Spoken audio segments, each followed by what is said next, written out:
চলতি মাস জুড়ে সিলেট ছাড়াও রংপুর ও ময়মনসিংহ বিভাগে বৃষ্টি অব্যাহত থাকতে পারে বলে জানিয়েছে আবহাওয়া অফিস। রোববার থেকে রাজধানী সহ দেশের অন্য 5 বিভাগে বৃষ্টির প্রবণতা কমবে। ভ্যাপসা গরমের কারণে বাড়বে অস্বস্তি। বৃহস্পতিবার সকালে আবহাওয়ার পূর্বাভাসে এসব তথ্য জানানো হয়।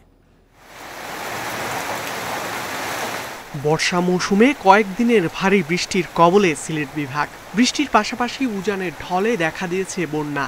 আবহাওয়া অফিস বলছে শুক্র ও শনিবার ভারী থেকে অতি ভারী বৃষ্টি অব্যাহত থাকবে। সিলেটের মতো দেশের উত্তরাঞ্চলেও বৃষ্টি হতে পারে মাস জুড়ে। বৃহস্পতিবার ভোর 6টা পর্যন্ত গত 24 ঘন্টায় দেশের সর্বোচ্চ বৃষ্টি রেকর্ড হয় পঞ্চগড়ের তেঁতুলিয়ায় 153 মিলিমিটার।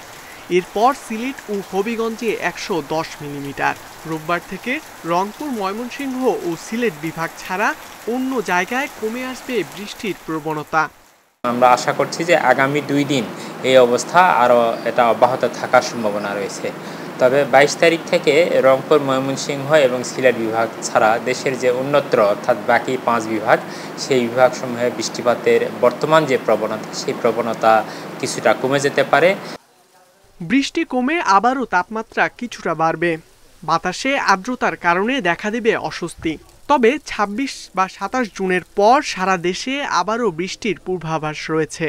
রংপুর, ময়মনসিংহ এবং সিলেট বিভাগের এইসব অঞ্চল ছাড়া বাকি যে অঞ্চলগুলো রয়েছে, সেই অঞ্চলে জলীয় বাষ্প বেশি থাকার কারণে মানুষের ভিতরে একটা অস্বস্তিকর অবস্থা বিরাজমান থাকতে পারে। এদিকে প্রবল বৃষ্টির কারণে চট্টগ্রাম ও সিলেট বিভাগে পাহাড় ধসে সতর্কতা জারি রয়েছে। ইকরামুল কবির, ইন্ডিপেন্ডেন্ট নিউজ, ঢাকা।